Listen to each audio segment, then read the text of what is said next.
अभी साक्षी का समय है ब्रदर सागर फ्रॉम नागपुर। आता साक्षीची वेळ आहे ब्रदर सागर नागपूर सेंटरमधून। परमेश्वर के नाम की स्तुति हो। देवाच्या नावाची स्तुती असो। आज मैं जो कुछ हूँ परमेश्वर के अनुग्रह से हो। आज मी जो काही आहे देवाच्या कृपेद्वारे आहे। संतों के सामने और आप सबके सामने परमेश्वर का गवाह होकर खड़ा होने के लिए परमेश्वर मुझे दिया इस धन्य अवसर के लिए मैं परमेश्वर का धन्यवाद करता हूँ। देवाच्या संतांसमोर आणि आपणासमोर एक साक्ष होऊन देवाने उभे केले म्हणून मी देवाचा आभारी आहे। परमेश्वर के अनुग्रह के द्वारा ही परमेश्वर ने आज तक मुझे अपने पंखों के तले संभाल के सुरक्षित रखा है। देवाच्या कृपेद्वारे आतापर्यंत देवाने त्याच्या पंखाखाली मला सांभाळून ठेवले। मैं मसीह को नहीं जानने वाला एक परिवार में मेरा जन्म और पालन पोषण हुआ। ख्रिस्ताला न ओळखणाऱ्या अशा एका कुटुंबामध्ये माझे जन्म व पोषण झाले।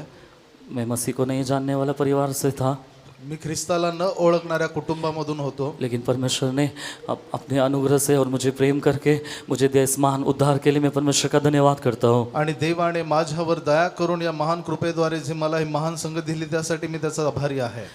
मैं छोटा उम्र में रहते समय मुझे फिट्स का बीमारी रहने के कारण बहुत बार मैं खेलते खेलते मुझे फिट्स आता था और मेरे माँ बाप मुझे ऐसे हॉस्पिटल में उठा के लेकर घूमते थे।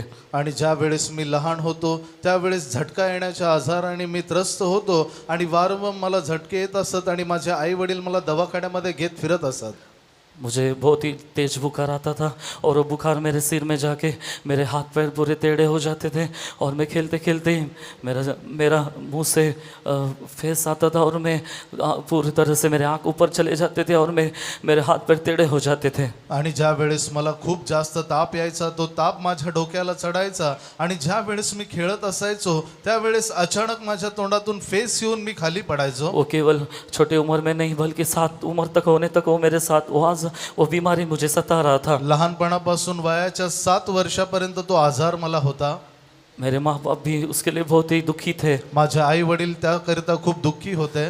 वो लोग सब तरफ मुझे घूमे फिरे लेकिन मुझे चंगा ही नहीं मिला। ते मला सगळीकडे घेऊन गेले परंतु मला बरे वाटले नाही। लेकिन जब मुझे चर्च में लाया गया तभी परमेश्वर के द्वारा मुझे उस बीमारी से छुटकारा मिला। परंतु ज्या वेळेस मला देवाकडे आणण्यात आले तेव्हा देवाद्वारे मला त्या आजारातून मुक्ती मिळाली। उसी समय परमेश्वर का नाम को जानने के लिए परमेश्वर मेरे परिवार को सहायता किया। आणि त्याच वेळेस देवाच्या नावाला ओळखण्याची संधी माझ्या कुटुंबाला मिळाली। उसके बाद भी परमेश्वर ने मेरे जीवन में भलाई किया, मेरे परिवार के जीवन में भलाई किया। फिर भी हम सब लोग वो भलाई को भूल के एक नामधारी जीवन बिताने के समय हम जीवन बिता रहे थे। आणि माझ्या जीवनात माझ्या कुटुंबाच्या जीवनात देवाने कितीतरी उपकार केले तरी देखील एक नामधारी जीवन असे आम्ही जगत होतो। एक सच्चाई के अनुसार जीवन मेरे परिवार के अंदर नहीं था। एक सत्यानुसार जीवन माझ्या कुटुंबामध्ये नव्हते। लेकिन परमेश्वर पहले मेरे से बात किया और मुझे इस प्रेरितों की संगति में लेकर आया। आणि सर्वप्रथम देव माझ्याशी बोलला आणि या प्रेषितांच्या संगतीमध्ये घेऊन आला। मेरे स्कूल में एक मेरा जो बैट्समैन मेरे साथ पढ़ता था वो उद्धार पाया हुआ विश्वासी था। उसके साथ ही मैं चर्च में शनिवार के दिन जाता था। आणि माझ्या शाळेतील एक मित्र त्याचा बपतिस्मा झाला होता, तारण प्राप्त केले होते, त्याच्या सोबतच मी शनिवारी मंडळीमध्ये जात असत। ऐसे शनिवार को और रविवार को जाने के कारण परमेश्वर वो मीटिंग्स में मुझसे बात करने लगा। शनिवारी आणि रविवारी सभेला जात असताना मी त्याच्यासोबत अशा रीतीने बोलू लागलो। परमेश्वर मेरे से बात करके परमेश्वर मुझे तसल्ली और शांति देता था। आणि देव माझ्याशी बोलून मला सांत्वना व शांती देत असे। पवित्र आत्मा का अभिषेक मुझे उस समय नहीं था। त्यावेळी मला पवित्र आत्म्याचा अभिषेक नव्हता। लेकिन संतों के साथ उस संगति में जाने के कारण परमेश्वर ने मुझे पवित्र आत्मा का अभिषेक भी दिया। परंतु संतांच्या संगतीमध्ये गेल्यानंतर पवित्र आत्म्याचा अभिषेक देखील देवाने दिला। उसके बाद परमेश्वर मेरे पापों को और मेरे सारे अपराधों को मुझे प्रकट करके दिया। त्यानंतर माझे सर्व पाप माझे अपराध देवाने प्रकट करून दिले। मीटिंग में जाने के बाद भी पवित्र आत्मा पाने के बाद भी मेरे जीवन में कुछ कमी घटी है और कुछ पाप मेरे जीवन में दिखाई दिए। सभेला जात असताना पवित्र आत्मा प्राप्त केल्यानंतर देखील माझ्या जीवनामध्ये काही पाप आणि कमतरता उणीवा दिसत होत्या। लेकिन परमेश्वर ने पवित्र आत्मा के द्वारा और उसके खून के द्वारा मुझे धो के पवित्र किया। परंतु देवाने पवित्र आत्म्याच्या द्वारे त्याच्या रक्ताच्या द्वारे मला धुवून शुद्ध केले। इतना नहीं, डूबकर पानी का बपतिस्मा लेने के लिए, पिता पुत्र पवित्र आत्मा के नाम से बपतिस्मा लेने के लिए, संतों के हाथों के द्वारा बपतिस्मा लेने के लिए परमेश्वर मुझे मदद किया। इतकेच केवळ नाही, संतांच्या हाताद्वारे पिता पुत्र पवित्र आत्म्याच्या नावाने पाण्यामध्ये बुडून बाप्तिस्मा घेण्यास मदत केली. उसके बाद परमेश्वर मुझे सेवा के बारे में दर्शन देने लगा, मेरे से बात करने लगा. त्यानंतर देव मला या सेवेबद्दल दर्शन देऊन बोलू लागला. लेकिन प्रभु मैं सेवा नहीं कर सकता, मैं इसके लिए योग्य नहीं करके मैं प्रभु से बोला. परंतु मी देवाला बोललो मी सेवा करू शकत नाही, मी ह्याच्या योग्य नाही. लेकिन परमेश्वर बोला तू मेरा है और मैंने तुझे अपने लिए चुना है करके प्रभु से बात किया. परंतु देव मला बोलला तू माझा आहे, मी तुला माझ्यासाठी निवडले आहे. तू संसार के लिए नहीं है, संसार के लिए दुनियादारी के लिए तुझे मैंने नहीं चुना, मी तुला ह्या जगिक गोष्टींसाठी निवडले नाही, लेकिन तू मेरा है. परंतु तू माझा आहेस. परमेश्वर मेरे से बात करने लगा और मुझे सेवा के बारे में दर्शन भी देने लगा. देव माझ्या सोबत बोलू लागला आणि सेवेबद्दल मला दर्शन देऊ लागला. 2016 में इस महामहिमा में सेवा के लिए समर्पण करने के लिए परमेश्वर मुझे मदद किया. 2016 मध्ये ह्या गौरवी सेवेसाठी समर्पण करण्यास देवाने मला मदत केले. ये सेवा में आने के बाद भी बहुत सारे कष्ट परीक्षा है, लेकिन परमेश्वर मेरा हाथ नहीं छोड़ा. या सेवेत आल्यानंतर खूप सारे कष्ट व परीक्षा आले तरी देखील देवाने माझा हात सोडला नाही. 2020 में एक भयंकर बीमारी मेरे जीवन में आया. मैं 2 महीना मेरे पेट में खाना नहीं था, पानी भी नहीं था. 2020 साली माझ्या जीवनात एक भयंकर आजार आला.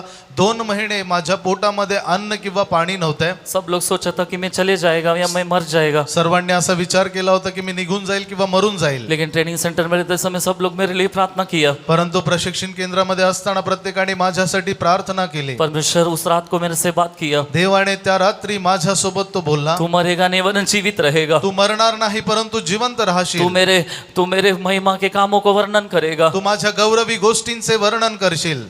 मैंने तुझे मृत्यु के लिए नहीं जीवन के लिए चुना है. मी तुला मृत्यूसाठी नाही जीवनासाठी निवडले आहे. उसी समय परमेश्वर के वचन के द्वारा मेरे जीवन में एक जीवन आया. त्याच वेळी देवाच्या वचनाद्वारे माझ्या जीवनामध्ये जीव आला. उसके बाद नागपुर सेंटर में 2020 में परमेश्वर मुझे ट्रेनिंग सेंटर से बदली होकर नागपुर में लेकर आया. त्यानंतर 2020 साली ट्रेनिंग सेंटर मधून नागपूर मध्ये माझी बदली झाली. परमेश्वर ने नागपुर में आने के बाद में मैं बहुत कमजोर था, लेकिन परमेश्वर अपनी दया से मुझे बलवान किया. ज्या वेळेस मी नागपूर केंद्रामध्ये आलो त्यावेळेस मी खूप दुर्बल होतो, परंतु देवाने मला सबळ केले. पिछले साल भी अप्रैल महीना 2025 में भी मेरे जीवन में एक भयंकर एक्सीडेंट आया. मृत्यु के मुंह से मैं परमेश्वर ने मुझे मृत्यु के मुंह से छुड़ाकर जीवन दिया. मागील वर्षी देखील माझ्या जीवनामध्ये खूप मोठा अपघात झाला. देवाने मृत्यूच्या तोंडातून काढून मला जिवंत असे ठेवले. मेरे साथ 2 विश्वासी थे. हम नहीं सोचा था कि हम बच रहेंगे, लेकिन प्रभु ने स्वर्गदूतों को भेजकर हमें उस मृत्यु के मुंह से निकाल कर बाहर लेकर आया. माझ्या सोबत 2 विश्वासी होते. आम्ही विचार केला नव्हता की आम्ही जगू, परंतु देवाने त्या मृत्यूच्या तोंडातून आम्हाला बाहेर काढले. सच में कितने बार परमेश्वर ने मुझे शैतान के मुंह से, परमेश्वर ने बीमारी के मुंह से मुझे छुड़ाकर अपना नित्य उद्देश्य पूरा करने के लिए मुझे अलग करके अभी तक संभाल के रखा. खरोखर कितीतरी वेळा देवाने त्या सैतानाच्या हातातून, मृत्यूच्या तोंडातून मला सोडवून त्याच्या सार्वकालिक सेवेसाठी आतापर्यंत उभं केले आहे. इसलिए मैं परमेश्वर का धन्यवाद करता हूँ. त्यासाठी मी देवाचा धन्यवाद करतो. संसार और संसार की बातें सब कुछ नष्ट हो जाएगा, लेकिन जो मेरी इच्छा पूरा करता है वो सर्वदा जीवित रहेगा करके परमेश्वर ने और भी वचन के द्वारा मेरे से बात करके मुझे अभी तक तसल्ली दिया. जग व जगातील गोष्टी निघून जातील, परंतु जो माझी इच्छा करतो तो सदा सर्वदा जगेल, अशा अनेक वचनांद्वारे देव माझ्यासोबत बोलू लागला. सच में संसार और संसार की बातें एक दिन सब कुछ नष्ट हो जाएगा, खरोखर हे जग व जगातील गोष्टी एक दिवस नाश पावतील, लेकिन हम परमेश्वर को करने वाला प्रेम और परमेश्वर के साथ रहने वाला ऐक्यता कभी भी नष्ट नहीं होगा. परंतु देवावर केलेली प्रीती, त्याच्यासोबत असणारी ऐक्यता कधी नाश होणार नाही. वो कभी हमें धोखा नहीं देगा, कभी उसका प्रेम बदलेगा नहीं. तो कधी आपल्याला फसवणार नाही किंवा त्याची प्रीती आपल्याबद्दल बदलणार नाही. आज मैं जो कुछ भी हूँ परमेश्वर ने मुझे दिखाया प्रेम के कारण ही हूँ. आज मी जो कोणी आहे तो देवाच्या प्रीतीमुळे आहे. इसलिए मेरे सुनने वाले मेरे प्रिय लोग, आप भी परमेश्वर को प्रेम कीजिए, उसके पीछे चलिए, निश्चय वो आपका हाथ कभी नहीं छोड़ेगा. त्यामुळे माझ्या ऐकणाऱ्या प्रिय लोकांनो, तुम्ही देखील देवावर प्रीती करा, त्याचे ऐका, तो तुमचा हात कधी सोडणार नाही. उसने हमारा हाथ पकड़ के रखा है. उसने वायदा दिया, मैं तुम्हें अनाथ नहीं छोड़ूंगा, मैं तुम्हारे पास आता हूँ. त्याने आपला हात धरला आहे आणि आपल्याला अभिवचन दिले आहे की मी तुम्हाला कधी अनाथ असे टाकणार नाही, सोडणार नाही. परमेश्वर के पीछे चलने वालों को कभी वो अनाथ नहीं छोड़ेगा. परमेश्वरांच्या मागे चालणाऱ्या लोकांना तो कधी अनाथ असे सोडणार नाही. इसलिए अंतिम दिनों में हम भी परमेश्वर के पीछे चलने के लिए समर्पण करिए. अरे जवान लोग, परमेश्वर के पीछे चलने के लिए समर्पण कीजिए. त्यामुळे या शेवटल्या दिवसांमध्ये प्रत्येकाने तसेच तरुणांनी प्रभूच्या मागे चालण्यासाठी प्रयत्न करा. परमेश्वर मुझे दिया इस धन्य अवसर के लिए मैं प्रभु का धन्यवाद करता हूँ. देवाने मला दिलेल्या ह्या धन्य संधीसाठी मी त्याचा धन्यवाद करतो. परमेश्वर के नाम की स्तुति हो. देवाच्या नावाची स्तुती असो. प्रभु ने भाई का जीवन में उद्धार किया है, बपतिस्मा लेने के लिए मदद किया, पवित्र आत्मा का अभिषेक किया, भयानक बीमारी से भी, शैतान का बंधे से भी ये एक्सीडेंट से भी बचाकर परमेश्वर का दर्शन पाकर ये महिमामय सेवा करने के लिए प्रभु ने उसको अलग किया। सेवा में आया उस दिन से लेकर आज तक प्रभु ने घर में प्रभु ने संभाल कर रखा। भयानक बीमार से भी प्रभु ने हाथ बढ़ाकर नया जीवन दिया। प्रभु ने उसका जीवन में किया। सारे भलाई के लिए हाथ उठाकर धन्यवाद करें। Praise the Lord, praise the Lord, praise the Lord, praise the Lord, praise the Lord. Gaur say